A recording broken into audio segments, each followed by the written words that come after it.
안녕하세요. 저는 수학 강사 김재근입니다. 달달 개념 제1강 집합의 개념에 오신 많은 학생분들 진심으로 환영합니다. 자, 오늘 집합에 대한 첫 수업을 일단 진행을 하게 될 건데, 이제 집합이라고 하는 새로운 단원을 공부하는 거기 때문에 집합이 뭔지에 대한 개념이랑 그 다음에 또 아예 새로운 걸 배우는 거기 때문에 거기서 파생되는 새로운 용어들이 굉장히 많거든요. 그래서 그 부분들에 대해서 하나씩 다 정리하는 일단 개념을 먼저 정리할 거고, 그리고 난 다음에는 PPT를 이용해서 우리가 같이 문제풀이를 진행을 한번 해보겠습니다.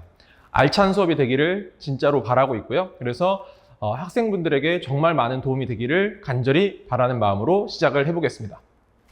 자, 얘들아, 일단 1강 집합의 개념에 대해서 설명을 해야 되는데, 일단 그러면 집합이 뭔지부터 좀 알아야 되겠지? 그러면 일단 집합에 대해서 먼저 설명을 한번 해볼게요. 집합은 기본적으로는 뭐라고 생각하면 되냐면 그냥 모아놓는 거야. 모임이야, 모임. 자, 집합은 일단은 모임입니다. 근데 모임인데 뭐가 일단 필요하냐면 당연히 기준이 필요하겠죠. 뭔가를 모아놓으려면 기준이 필요하잖아. 기준이 필요한데 그 기준이 반드시 어때야 되냐면 객관적이어야 된다. 이게 가장 중요한 얘기가 될 겁니다. 자, 일단 얘의 기준은 뭔가를 모아놓을 건데 일단은 객관적으로 돼야 된다. 우리가 만약에 예를 들어서 높은 산의 모임 이라고 한다면 얘는 과연 집합으로서 자격이 있을까 없을까를 한번 얘기해 볼게.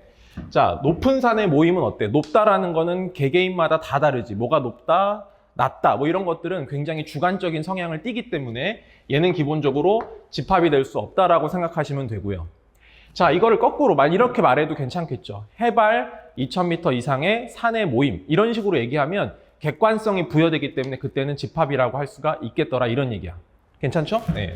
그래서 해발 2000m 이상의 산의 모임이라고 하면 이때는 집합으로서 제 기능을 하는 거고 얘는 집합이라고 볼 수 있다, 이런 얘기야. 무슨 말인지 알겠지? 자, 그래서 이런 것들이 기본적으로 집합이 되는 건데, 우리가 집합을 표현할 때는 대문자 A를 쓰시고요. 꼭 대문자 A일 필요는 없고 보통 이제 대문자로 쓰긴 쓰는데 A, B, C, D 뭐 이런 식으로 보통 많이 표현을 하니까 그렇게 아시면 되고요.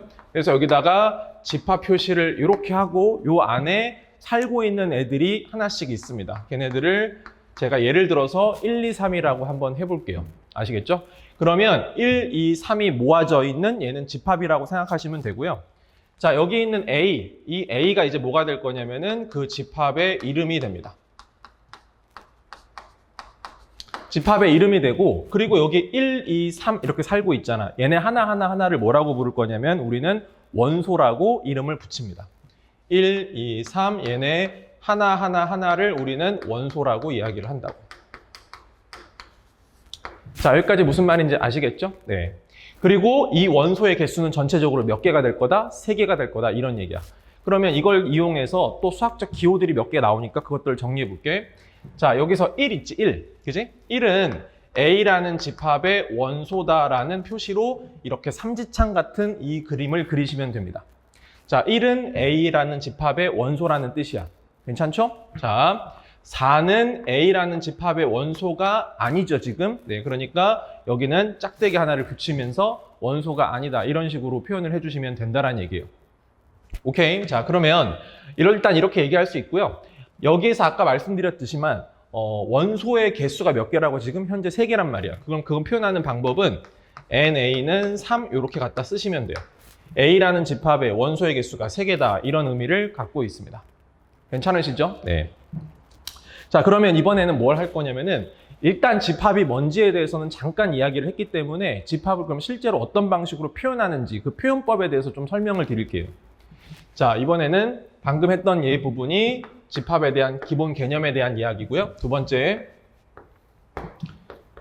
집합의 표현 방식에 대해서 설명을 드릴게요.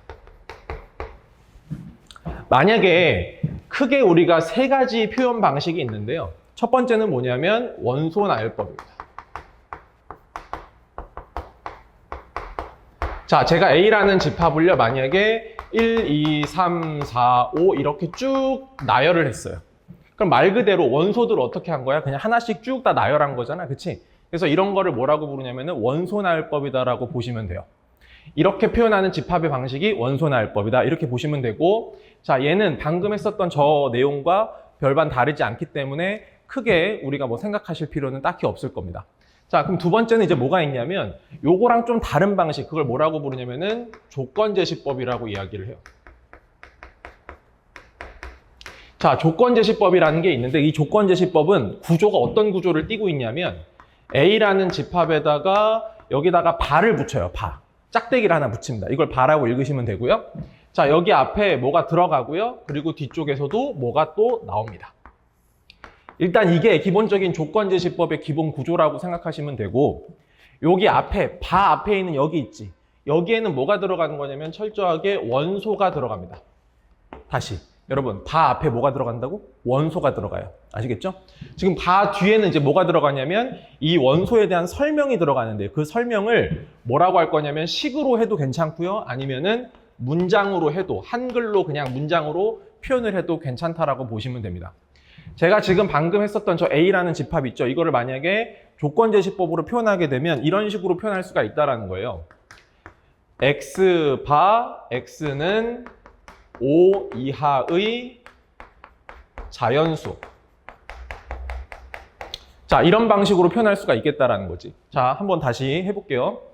바 앞에 있는 얘가 누구라고 했죠? 방금 원소라고 말씀드렸습니다. 그럼 얘의 원소는 뭐가 되는 거야? X인 거야. 그치? 근데 그 X에 대한 설명이 뒤쪽에서 나오죠. 그쵸? X는 5 이하의 자연수니까 1부터 5까지가 X로서 자격을 갖추고 있다는 거고, 걔네들이 들어가면서 만들어지는 집합이 위에 있는 이 집합과 서로 똑같은 집합이라는 거를 파악하실 수가 있을 거라고요. 괜찮으시죠? 네. 세 번째, 벤 다이어그램이라는 게 있습니다. 이 벤 다이어그램이라고 하는 거는요, 말 그대로 그냥 집합을 뭔가 그림 비슷한 형식으로 만들어 놓은 거를 벤 다이어그램이라고 보시면 되는데, A라는 집합을 이렇게 동그라미를 그려놓고 여기 안에 원소들을 다 채워넣는 그림이다라고 생각하시면 돼요. 1, 2, 3, 4, 5 이런 식으로 표현되면 이게 곧 집합을 벤 다이어그램으로 표현을 한 거다라고 하는 거지. 자, 그러면 집합의 표현 방법은 크게 한 가지, 두 가지, 세 가지 정도가 존재한다라는 것 정도는 지금까지 딱 들었을 때 별로 부담감 없으시죠? 그렇죠? 네, 이렇게 진행하시면 되고요. 자, 그 다음에 이번에 세 번째 집합의 특징에 대해서 좀 소개를 해드릴게요.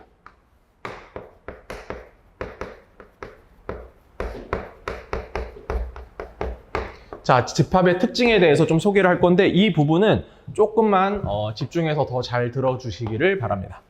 자, 일단 크게 두 가지 특징이 있어요. 첫 번째는 뭐냐면, 얘들아, 만약에 A라는 집합이 있는데 걔가 1, 2라는 집합이 있다라고 생각을 해볼게.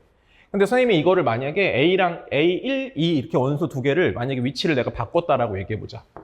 여기가 2가 되고 여기가 1이 되고, 그러면 이 집합과 이 집합은 서로 같은 집합으로 봐야 될까? 다른 집합으로 봐야 될까? 이런 얘기를 좀 하고 싶은 거야. 괜찮죠? 그러면 얘들아, 이 1, 2라는 집합과 이 1이라는 집합은 서로 같은 집합인 것 같니? 다른 집합인 것 같니? 생각은 하셨죠? 일단 기본적으로는 서로 같은 집합이 됩니다. 왜냐하면 집합이라고 하는 거는 아까도 말씀드렸지만 기본적으로는 뭔가를 모아놓는 구조이기 때문에 1, 2를 모아놓은 거랑 2, 1을 모아놓은 거랑 다르지가 않다라는 거야. 무슨 말인지 알겠지? 그럼 얘랑 같다라는 건데, 그럼 그걸 다른 말로 좀 바꿔볼게. 그럼 그 의미는 결국 뭐가 되냐면 얘는 순서가 별로 중요하지는 않다라는 거야. 다시, 집합에서는 원소의 순서가 어떻다고 서로 중요하지 않다라는 겁니다. 자, 그래서 우리가 아까 말씀드렸던 요 집합 기호 있죠? 이 집합 기호. 요 집합 기호를 정확하게 뭐라고 부르냐면요, 비순서쌍이라고 부릅니다. 다시, 비순서쌍. 그럼 무슨 말인가요? 순서쌍이 아니다, 뭐 그런 뜻이죠.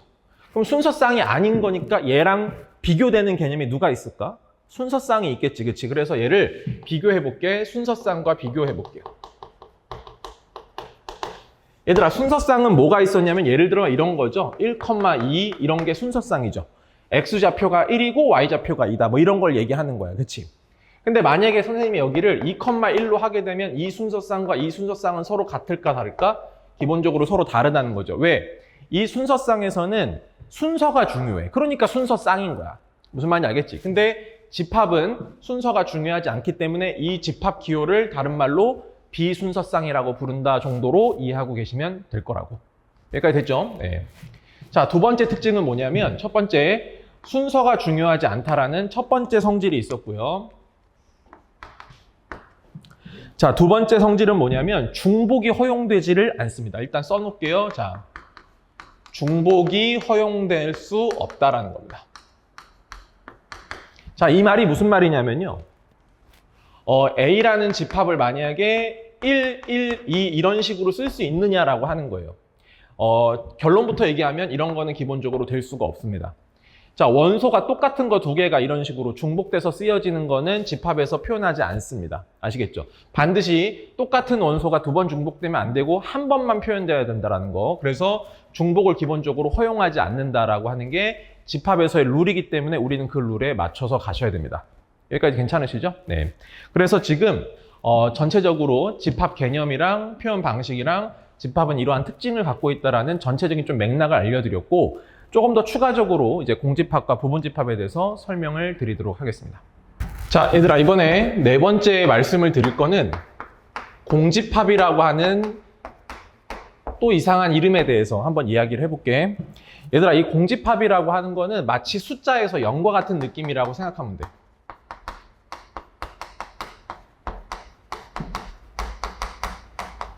네, 이 정도의 이미지를 갖고 계시면 되는데, 집합은 집합인데 집합의 원소가 아예 없는 거를 공집합이라고 이야기를 합니다.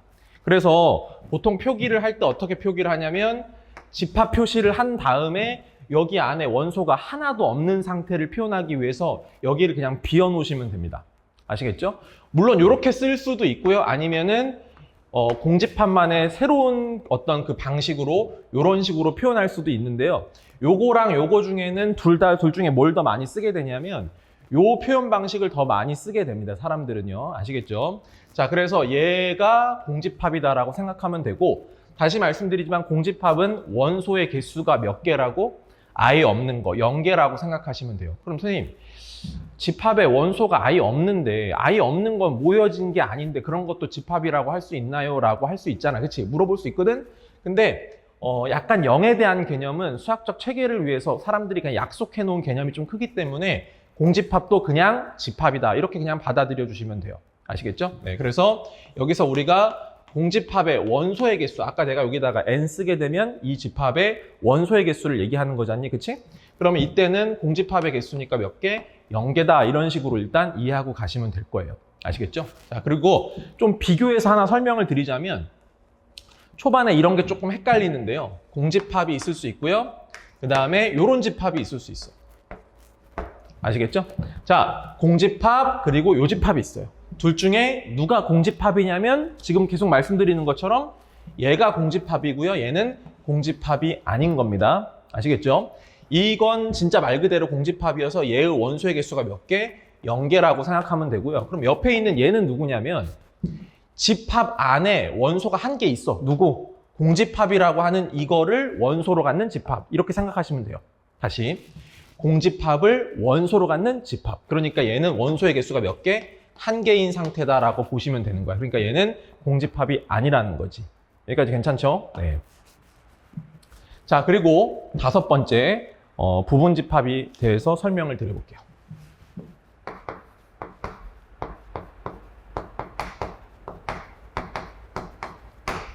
자, 얘들아, 부분집합. 또 새로운 단어가 나왔어. 그치? 어떤 예를 들면서 설명을 드려볼게요. 자, A라는 집합이 있는데 얘가 1, 2, 3 이렇게 있어요. 그리고 B라는 집합이 있는데 B라는 집합은 1, 2 이렇게 원소로 갖고 있다라고 쳐봅시다. 괜찮죠? 네. 그러면 이 집합과 이 집합이 서로 얘도 집합이고 얘도 집합이야. 그치? 이걸 만약에 내가 벤 다이어그램으로 나타내 보잖아? 그러면 B라는 집합에는 원소가 누가 있니? 1과 2가 있는데 A는 1, 2, 3이니까 얘를 전체적으로 이렇게 감싸 안는 구조가 생길 거야. 이렇게. 그죠? 감싸 안는 구조가 생기게 될 거고, 여기에 누가 또 있습니까? 여기가 3도 이렇게 있는 거죠. 무슨 말인지 아시겠죠? 이 집합이, A라는 집합이 B라는 집합을 전체적으로 포함해버리는 이런 상태를 얘기하는 거고요. 그럼 B는 A라는 집합의 부분집합이다. 이렇게 얘기하는 겁니다. 그러면 이걸 수학적 기호로는 어떻게 표현하냐면요. B라는 집합이 A라는 집합 안에 어떻게 된다? 포함된다. 이런 식으로 얘기할 수가 있습니다. 원소랑은 개념이 달라요. 얘도 집합이고 얘도 동등하게 집합이야. 알겠지? 그럼 집합 사이에 포함이 된다라고 하는 느낌으로는 아까는 여기 짝대기가 있을 때는 뭐였어, 얘들아? 원소였지, 그치? 근데 짝대기가 없으면 뭐가 돼? 부분집합을 표현하는 거다. 얘도 집합이고 얘도 집합인 거다. 이렇게 생각을 해줘야 된다는 얘기야. 됐죠? 자, 만약에 내가 C라는 집합이 있는데 걔가 2랑 3, 그 다음에 4 이렇게 있다라고 생각해 볼까? 그럼 얘들아, 이 C라는 집합은 A라는 집합 안에 다 들어가는 게 아니죠. 한번 다시 그려볼게요. A라는 집합과 C라는 집합을 한번 보시면 이때는 A라는 집합은 여기가 1, 2, 3이고요. 그 다음에 C라는 집합은 여기가 2, 3, 4가 됩니다. 그러면 겹쳐있는 게 2랑 3은 겹쳐 있고요. 여기가 1이고 여기가 4가 되는 이런 벤 다이어그램이 그려지겠죠. 그렇게 되면 C라는 집합은 A라는 집합에 포함이 되나요? 안 되나요? 포함이 되지 못하는 겁니다. 모든 원소를 다 포함하고 있어야 되기 때문에 얘는 포함되지 않는다. 이렇게 얘기하고 넘어가면 되고 거꾸로도 마찬가지죠. 자, A라는 집합은 C라는 집합의 부분집합이 아니다. 이렇게 표현해 주시면 되겠습니다. 됐죠? 네. 자, 그러면 부분집합 얘기가 나왔으니까 우리가 부분집합 좀 구해보는 것도 좀 연습을 해볼게. 자,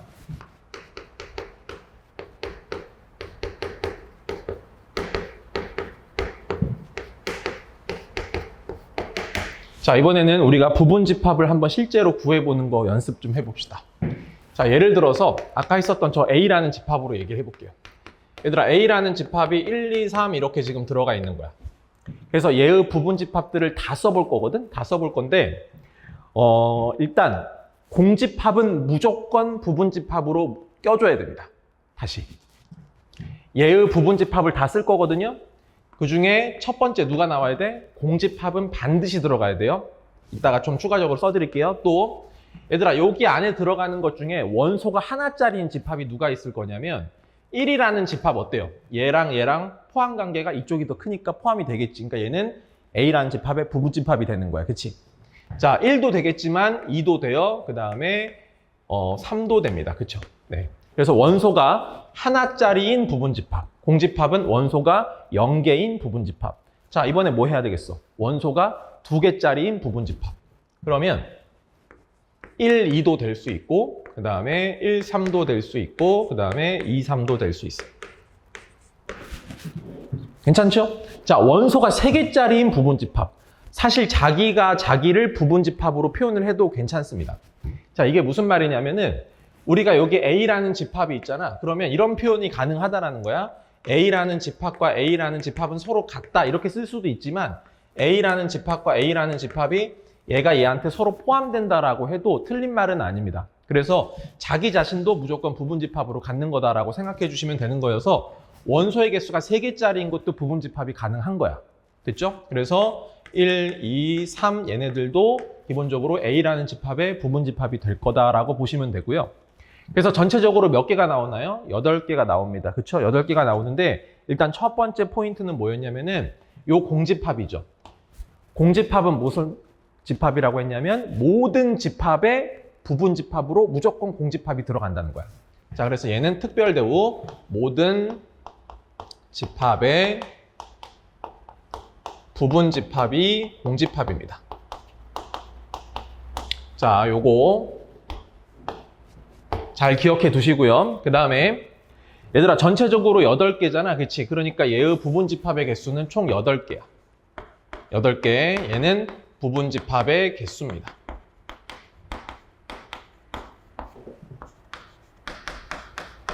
그죠? 하나, 둘, 셋, 넷, 다섯, 여섯, 일곱, 여덟. 이렇게. 그치? 근데 여기서 자기 자신을 제외한 나머지 7개 있죠.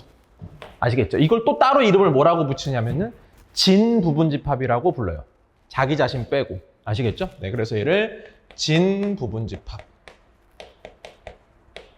이라는 이름으로 불리고 있고, 그럼 얘는 자기 자신을 뺀 거기 때문에 아까 있었던 이 8개에서 하나를 뺀 거다라고 생각하시면 돼요. 그래서 여기는 진부분집합의 개수는 7개가 될 거다, 이렇게 하시면 되겠죠.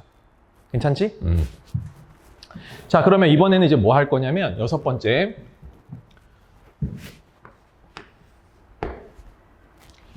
부분집합의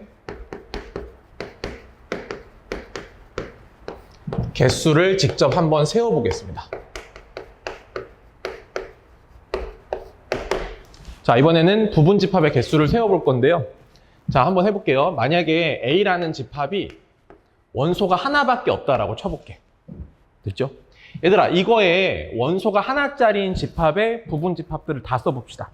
첫 번째 뭐가 있을까요? 아까 말씀드렸던 모든 집합의 부분집합으로서 무조건 뭐가 있다고? 공집합이 있단 말이야. 알겠지? 그러니까 얘의 부분집합에는 누가 있냐면 일단은 공집합이 하나 있고요. 그 다음에 원소가 한 개짜리인 거 자기 자신 하나가 있겠죠. 그쵸? 요렇게 해서 총 2개가 나오게 됩니다. 되셨죠? 자, 이번에 A라는 집합이 이번에는 1, 2라고 생각을 해보자. 원소가 2개짜리인 집합이고 이 집합의 부분집합들을 다 써보자는 얘기야. 오케이? 그러면 공집합 나올 수 있고 그 다음에 원소가 하나짜리인 거 그리고 원소가 2개짜리인 거. 오케이? 괜찮지? 자, 이번에는 원소가 3개짜리인 거 1, 2, 3짜리 얘의 부분집합들 다 써볼게요. 자, 공집합 1, 2, 그 다음에 3, 그 다음에 원소가 2개짜리인 거 있지? 1, 2, 1, 3, 그 다음에 2, 3. 또 누구 있을까? 아까 마지막 자기 자신 1, 2, 3 이렇게 있어요. 괜찮으시죠? 네, 이렇게 됩니다. 자, 조금 더 써보고 싶지만 이쯤에서 규칙성 한번 잡아보고 시작할게. 봐봐. 선생님이 일부러 의도적으로 이런 식으로 지금 표현을 해드렸는데요. 얘들아, A라는 집합의 원소의 개수가 1개인 경우에 부분집합의 개수가 몇 개가 나왔냐면 2개가 됐는데 공집합, 원소의 개수가 0개인 거가 하나가 있고요. 그쵸? 원소의 개수가 하나인 게 몇 개가 있어? 1개가 있어. 그치? 이거 2개가 더해져서 전체적으로 2개가 된 거다. 이렇게 봐주실 수 있겠지? 그지? 두 번째 또 뭐냐면 총 4개가 나왔는데 하나, 둘, 하나야. 그치? 원소가 0개인 거. 1개인 게 2개, 원소가 2개인 게 하나. 맞죠? 그래서 1개, 2개, 1개. 이런 식으로 들어간다라고 생각하면 되고 얘네들이 다 더해져서 일단 4가 될 거야. 그치? 4가 되는데 우리가 그거를 좀 예쁘게 만들고 싶어서 2의 제곱이라고 한번 써볼게. 괜찮지? 자, 3개짜리도 한번 볼게요. 이거 하나, 여기 3개, 여기 3개, 여기 하나. 쌤이 지금 어떤 걸 기준으로 했는지 아시겠죠? 원소의 개수에 따라서 지금 분류를 좀 해본 거야. 자, 공집합은 원소의 개수가 0개인 거니까 그런 게 지금 하나가 있는 거고요. 1개짜리가 몇 개 있어? 3개. 2개짜리가 몇 개? 3개. 3개짜리가 몇 개? 1개. 이런 식으로 들어가서 또 싹 다 더했더니 얼마가 돼요? 얘가 2의 세제곱이 되더라. 이런 느낌인 거지.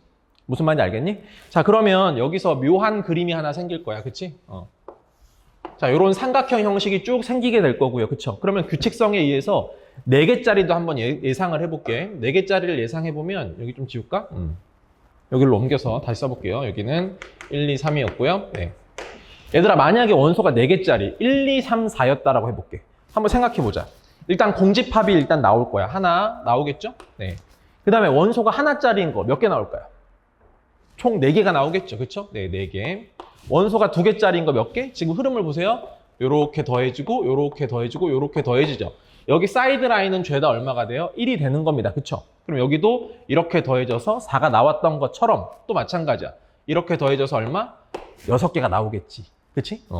원소가 3개짜리인 거 몇 개? 또 4개가 나올 거고, 원소가 4개짜리인 거 자기 자신 하나. 이렇게 지금 나오게 될 거고, 이걸 다 더했더니 몇 개가 나옵니까? 16개. 그러니까 식으로 쓰게 되면 2의 4제곱개가 나올 거다. 이렇게 얘기할 수가 있을 거란 얘기지. 괜찮죠? 자, 그러면 얘들아, 여기까지 가시고 공식 하나만 만들어 볼게. 얘들아, 부분집합의 개수를 갈 건데 여기에 원소가 1개일 때 부분집합의 개수가 몇 개였어? 2의 1제곱이다. 이렇게 말해도 괜찮겠지. 그렇죠? 자, 이번에 원소의 개수가 2개인 경우에 부분집합의 개수가 2의 제곱개가 들어가고요. 원소의 개수가 3개인 경우에 부분집합의 개수가 2의 세제곱개. 이런 식으로 들어간단 말이야. 그치? 그러니까 결국에 내가 여기다가 공식 하나를 써드릴 건데, 알겠지? 자, 부분집합의 개수는, 자, 부분집합의 개수를 구하는 공식이 뭐가 되냐면, 일단은 2의 거듭제곱으로 이렇게 표기가 돼요. 그쵸? 표기가 되는데, 여기에는 누가 들어가는 거야? 여기에 원소의 개수가 여기 지수로 들어가는 거다, 이 말이야. 알겠지? 그러면 아까 집합의 원소의 개수를 표기할 때 어떻게 쓰기로 했습니까? N, A 이렇게 쓰기로 했던 거 기억나시죠? 그쵸? 네, 그래서 부분 집합의 개수를 구하는 공식은 2의 NA 제곱이다. 이렇게 외워두시고 계시면 되고요. 앞으로 굉장히 많이 쓰게 될 공식이기 때문에 참고하시기를 바랍니다. 아시겠죠? 자, 칠판 한번 다시 정리하고 마지막 설명 한 번 더 드려야 될 게 있으니까 그 부분 다시 한번 정리를 할게요. 자, 얘들아, 요번에 이제 마지막으로 내가 설명드리고 싶은 거는 뭐냐면 아까 방금 했었던 부분 집합의 개수에서 특별하게 원소가 반드시 껴 있어야 되거나 반드시 원소가 빠지는 경우에 부분 집합 개수가 들어가는 경우가 있거든. 그래서 그 부분에 대해서 좀 정리를 해볼게. 자, 이게 무슨 말이냐면은 특정한 원소를 반드시 포함 또는 불포함하는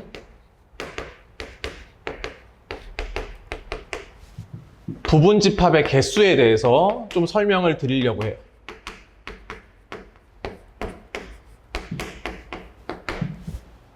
자, 시험 문제 많이 나오기 때문에 좀 정확하게 했으면 좋겠습니다. 자, 일단 특정한 원소에 대해서 반드시 들어가거나 혹은 반드시 안 들어가야 돼. 그런 부분 집합의 개수를 구하겠다. 뭐 이런 얘기예요. 자, 그냥 예를 가지고 설명하면 바로 이해하실 수 있을 겁니다. 자, 얘들아, A라는 집합이 있거든? 그 A라는 집합이 1, 2, 3, 4야. 자, 방금 했던 것 좀 복습 좀 해볼까? 얘들아, 이거의 부분 집합의 개수 전체적으로 몇 개가 될까? 전체적으로 2의 4제곱, 맞죠? 그래서 전체 16개가 나와야 돼. 그지? 그거를 조금 귀찮겠지만 한번 다 써볼게. 첫 번째, 뭐가 있을까? 공집합. 1, 2, 그 다음에 3, 4. 그 다음에 1, 2, 두 개씩 간 거야. 그 다음에 1, 3, 그 다음에 1, 4. 그 다음에 2, 3, 2, 4, 그 다음에 3, 4. 자, 원소가 3개짜리인 거 1, 2, 3, 4를 뺐다라고 생각합니다. 이번에는 3 하나를 뺐다라고 생각해 볼게. 자, 1, 2, 4. 그 다음에 이번에 2를 뺀 경우여서 1, 3, 4. 1을 뺀 경우 그 다음에 2, 3, 4. 마지막 이거 다 들어가는 경우 있잖아. 그치? 1, 2, 3, 4. 네. 그렇게 돼서 여기 하나, 4개, 6개, 4개, 하나. 전체적으로 합치면 16개다. 이렇게 말씀을 드렸던 거거든. 그치? 자, 지금 이렇게 일부러 선생님이 시간을 들여서 다 써봤습니다. 그런 다음에 우리가 확인하고 싶은 건 이런 거예요. 첫 번째. 자, 이거의 부분 집합 중 1을 반드시 포함하는 부분 집합의 개수.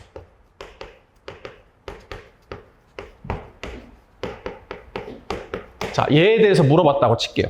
다시. 얘들아, 이번에 처음에 나와야 될 거는 뭐야? 1을 반드시 포함하고 있어야 돼. 1을 반드시 포함하는 부분 집합의 개수야. 그럼 여러분, 여기에서 16개 중에서 1이 들어가 있는 거, 반드시 들어가 있는 거 한번 체크해 볼게요. 자, 누가 있어요? 1. 이거. 그죠? 그 다음에 여기 있고요, 여기 있고요, 여기 있고요, 여기 있습니다. 전체적으로 몇 개가 나오죠? 하나, 둘, 셋, 넷, 다섯, 여섯, 일곱, 8개가 나옵니다. 답을 먼저 써볼게요. 8개예요. 근데 지금 하고 싶은 건 뭐냐면 이렇게 일일이 세고 싶은 게 아니고 여기서 뭔가 이론 하나를 끄집어내자 이거야. 뭐 대단한 건 아니고. 자, 이게 뭐냐면 얘들아, 지금 내가 썼던 것들을 쭉 보잖아? 그러면 결국에 다 1이 반드시 들어있기 때문에 만약에 그 1이 들어있는 그 것들을 다 만약에 내가 가렸다라고 생각을 해볼게. 알겠지? 1이 없다라고 생각해봐. 얘들아, 만약에 여기서 1이 없어지면 뭐가 될까? 아예 없어지는 거니까 공집합으로 바뀌겠죠. 다시. 얘들아, 여기서 1이 없어졌어. 뭐가 돼? 2. 1이 없어졌어. 3, 4. 2, 3, 2, 4, 3, 4. 2, 3, 4. 이렇게 되겠죠. 그러면 그 말은 무슨 말이냐면 얘들아, 여기에서 만들어지는 부분 집합 중에서 1이 반드시 포함되어 있는 경우는 1을 가려봐. 1을 가린 다음에 만들어지는 부분 집합들을 다 쓰게 되면 2, 3, 4에서 만들어지는 부분 집합 중에 처음에 누가 나오겠어? 공집합 나오겠지. 그 공집합이 아까 여기서 1이 빠진 거 공집합이라고 생각하면 돼. 여기서 1이 빠진 거 2, 요거 하나, 3, 4 하나 들어간 거, 2개 들어간 거. 그 다음에 2, 3, 그지? 2, 3, 그 다음에 3, 4 뭐 이런 것들이 지금 다 들어간 거예요, 여기. 무슨 말인지 아시겠죠? 그 다음에 2, 3, 4 다 들어간 거 여기 있는 거다 라고 생각하면 돼요. 그러니까 결론적으로는 내가 하고 싶은 말이 뭐냐면 반드시 1이 들어가야 되는 집합의 부분 집합의 개수를 구하려고 하면 1을 어떻게 하라고? 가려요. 1을 가리고 나머지 3개로 만들 수 있는 부분 집합의 개수에다가 거기다가 1을 그냥 첨가시켜주면 된다. 이런 아이디어로 가자는 얘기야. 됐죠? 네. 그래서 1을 반드시 포함하는 경우에는 1을 어떻게 하자고? 가려요. 아시겠죠? 가리면 몇 개가 남아? 2, 3, 4가 남아. 그러면 2, 3, 4 저 3개로 만들 수 있는 부분 집합의 개수는 2의 세제곱개가 되니까 몇 개? 8개가 될 거다. 이런 얘기야. 그래서 결국 이 8개는 2의 세제곱과 같더라. 이런 얘기입니다. 되셨죠? 자, 두 번째 갈게요. 자, 두 번째는 이번에는 2를 반드시 포함하지 않아야 돼요. 그냥 불포함이라고 얘기할게요. 아시겠죠? 불포함하는 부분집합의 개수. 그럼 얘들아 이번엔 2가 빠지면 되는 거니까 진짜 말 그대로 2를 빼버리면 되는 거야. 그치? 그러면 말 그대로 2를 뺐기 때문에 이번에는 여기에 있는 2를 생략해요. 그러면 뭐가 남아요? 1, 3, 4 이렇게 3개가 남잖아. 그치? 그럼 쟤네들만 가지고 부분집합을 만들면 될 거 아니겠니? 그치? 그러면 하나, 둘, 셋 저 3개를 가지고 만들 수 있는 부분집합이 또 마찬가지죠. 몇 개? 2의 세제곱개가 될 거다. 이런 얘기예요. 다시 결론 한번 지어봅시다. 얘들아 반드시 포함할 때도 어떻게 해야 돼? 그 숫자를 가려. 반드시 불포함을 할 때도 그 숫자를 어떻게 하라고? 가려. 포함해도 가리고 포함하지 않아도 가리는 거야. 괜찮지? 그런 다음에 부분집합의 개수를 구하면 된다. 이 얘기고요. 그러면 세 번째 상황은 어떤 상황이냐면 자, 1은 반드시 포함이야. 그 다음에 2는 불포함하는 상황이라고 생각을 해보자.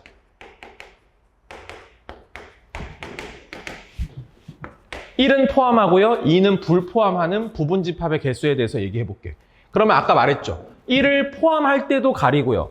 불포함할 때도 가리는 거다. 둘 다 가리는 거다 이거야. 그치? 그러니까 이번에는 1도 가리고 2도 가려. 그러면 3과 4가 남을 것이고 쟤네들로 만들어지는 부분집합의 개수를 구하면 된다는 얘기거든. 그래서 3과 4로 만들어질 수 있는 부분집합의 개수는 이번엔 2의 제곱개가 될 겁니다. 자, 마지막 네 번째. 자, 네 번째는 뭐냐면 1 또는 2를 반드시 포함하는 경우 부분집합의 개수에 대해서 한번 이야기를 해볼게요. 자, 이번에는 1 또는 2야. 알겠지? 이 또는이라는 말을 잘 생각해 봐야 돼. 얘들아 일단 이런 거를 봤을 때 먼저 문장을 해석부터 해야 되거든. 마치 국어 영어처럼 먼저 해석부터 먼저 해야 돼요. 상황 파악부터 먼저 하자. 상황 파악부터 먼저 하자는 얘기는 이 얘기야. 봐봐. 얘들아 여기서 1 또는 2를 반드시 포함한다는 얘기는 1과 2가 있잖아? 그러면 둘 다 포함해도 되는 거지. 그래도 1 또는 2가 포함된다라고 말해도 괜찮은 거거든. 둘 다 포함하는 경우도 들어가고요. 1은 포함하고 2는 포함하지 않는 경우 이때도 1 또는 2는 포함됐다라고 말해도 되는 경우죠. 자, 마찬가지로 얘는 불포함하고 얘가 포함되는 경우도 1 또는 2가 반드시 포함됐다라고 말할 수가 있습니다. 그러니까 내가 찾는 상황은 몇 가지 상황? 이렇게 전체적으로 3가지 상황이 있는 거다라고 보시면 되고요. 그럼 얘들아, 1 또는 2, 1도 포함, 2도 포함하는 이 케이스에 대해서 부분집합의 개수가 몇 개 나올까 생각해보면 얘도 포함하고 얘도 포함해야 되니까 어떻게 하라고? 둘 다 어떻게? 가려. 그치? 그래서 3과 4로 만들 수 있는 부분집합의 개수니까 2의 제곱. 여러분 그럼 이건 어때? 얘는 포함, 얘는 불포함하는 상황이니까 가리고 가려. 똑같죠? 네, 2의 제곱계. 마찬가지로 2의 제곱계. 그럼 얘들아 4개, 4개, 4개 합쳐서 몇 개가 돼? 12개가 되겠다라고 하셔도 되고 이렇게 문제를 풀어도 되고요. 자, 생각해 보세요. 여러분 포함, 포함, 포함, 불포함, 불포함, 포함이야. 그러면 사실상 안 나온 한 가지 케이스가 누굴까? 불포함, 불포함이야. 근데 나는 이 상황을 원하는 게 아니잖아. 1 또는 2를 반드시 포함해야 되는 거니까. 그래서 이걸 뭐라고 부르냐면 여사건이라고 얘기하는데 내가 원하는 3가지 상황 말고 나머지 한 가지 상황 있잖아. 이거를 전체 부분집합의 개수에서 얘를 빼버리고 싶은 거야. 그래도 괜찮을 거 아니겠니? 그러면 얘도 불포함하는 경우도 몇 가지가 돼요. 2의 제곱계가 된다고. 어차피 가릴 거니까. 괜찮지? 그러면 이렇게 생각을 해도 돼. 얘들아, 저기 원소 4개를 가지고 만들 수 있는 전체 부분집합의 개수가 몇 개야? 2의 4제곱이죠. 몇 개? 16개. 그치? 그 중에서 내가 원치 않는 둘 다 불포함하는 케이스의 부분집합의 개수가 몇 가지? 또 2의 제곱계. 4가지가 돼. 계산하면 얼마가 될 거야? 12개가 되겠죠. 이렇게 풀어도 되고 이렇게 풀어도 돼요. 다시 얘는 케이스 분류해서 각각의 상황들을 그냥 다 더한 거다라고 보시면 되고요. 얘는 뭐 한 거야? 내가 전체 부분집합의 개수에서 원하지 않는 여사건인 상태의 부분집합의 개수를 빼는 거다라고 생각을 하시면 될 거란 얘기예요. 여기까지 아시겠죠? 네. 자, 그렇게 하셔서 지금 우리가 1단원, 1강 집합의 개념 파트에서 필요한 개념들은 일단 한번 싹 다 정리를 했고요. 자, 이 부분까지만 충실하게 하셔도 우리가 풀 수 있는 문제가 굉장히 많습니다. 아시겠죠? 그래서 그 남은 문제들은 저랑 같이 푸는 거 연습도 추가적으로 하면서 익혀보는 거 해볼게요.